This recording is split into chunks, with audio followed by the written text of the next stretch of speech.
Today, we're diving into a really powerful journey. It's about moving from the deep pain of religious trauma to the incredible freedom of spiritual liberation, especially for queer individuals.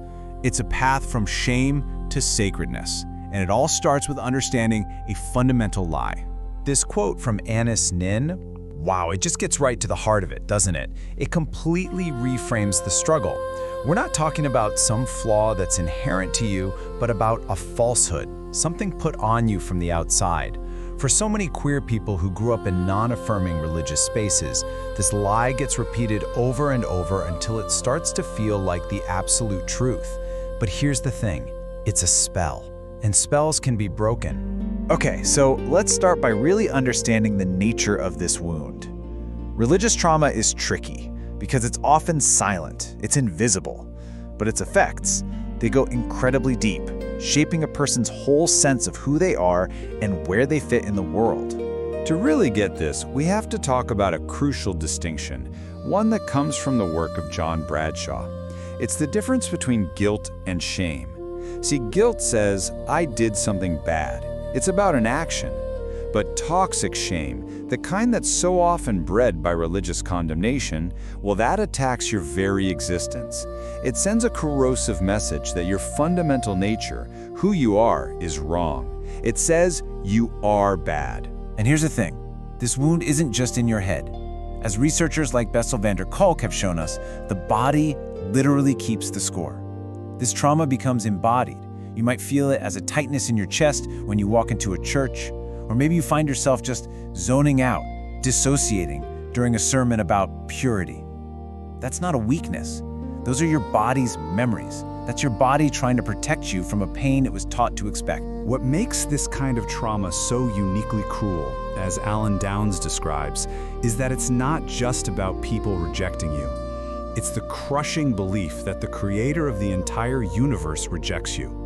This creates what he calls a profound soul wound, a feeling of cosmic exile that can feel absolutely impossible to ever come back from. But here's the good news. No matter how deep that wound feels, healing is absolutely possible. And that brings us to the turning point in this journey, the moment when that spell of shame starts to lose its grip. So the big question is, how do you do that? How do you break a spell that feels so powerful, so absolute? Well, it turns out shame has a weakness. It thrives in silence and secrecy. Its power starts to crumble the moment you bring it out into the light, the moment you refuse to keep agreeing with the lie. Healing isn't just one big leap. It's a process. It has real, actionable steps. It all starts with naming the pain, calling the trauma what it is, a violation.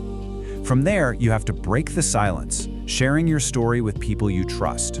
Then, it's about finding affirming spaces, communities where you are celebrated, not just put up with. And finally, it involves reconnecting with the body, learning how to feel safe in your own skin again. Let's just pause on that for a second. Naming the pain isn't just labeling it. It is an act of reclamation. It's a sacred act, really. It's not about blame. It's about taking back the narrative that was stolen from you. It's you standing up and saying, my experience is real, it hurt me, and I have the right to define it. This is where the power starts to shift back to you. But breaking the spell of shame isn't the end of the story. Oh no, it's the beginning of this beautiful, creative next phase. Rebuilding, rediscovering, and reclaiming a sense of the sacred, but this time on your own terms. For many, this reclamation starts by looking again at the very sacred texts that might have been used against them, but with new eyes. Theologians like Brandon Robertson point to this whole lineage of queer saints that have been hiding in plain sight. You've got the fierce covenantal love between Ruth and Naomi, the love between David and Jonathan, which the text itself says surpassed the love of women. There's Joseph, whose very difference became his divine gift, and the Ethiopian eunuch, a total outsider who was welcomed into the faith, no questions asked. This is a perfect example of how the same exact story can be used as a weapon or as a tool for liberation. For centuries, the story of Sodom was twisted to condemn queer people. But when you actually read it honestly, you see the city's real sin was inhospitality, oppression, and threatened violence. It had nothing to do with loving, consensual relationships.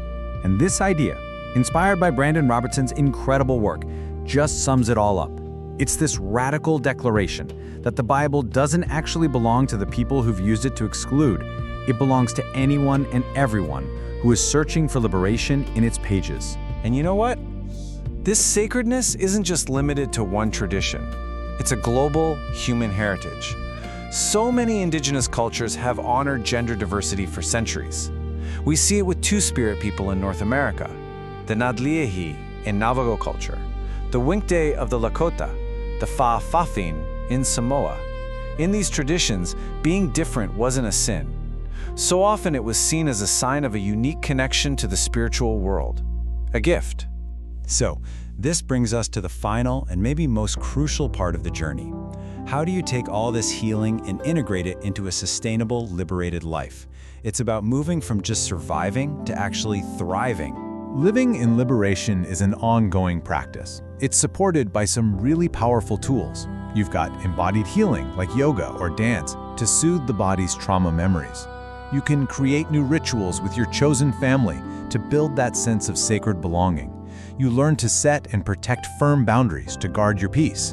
And you can use things like affirmative meditation to actively rewrite those old shaming scripts in your head. I absolutely love this concept, which is inspired by writers like Cole Arthur Riley. Joy isn't just a happy accident. For people who have been told they're unworthy, choosing joy is an act of spiritual defiance. It's a communal, physical practice that shouts back at despair and reclaims the holiness of being fully and unapologetically alive.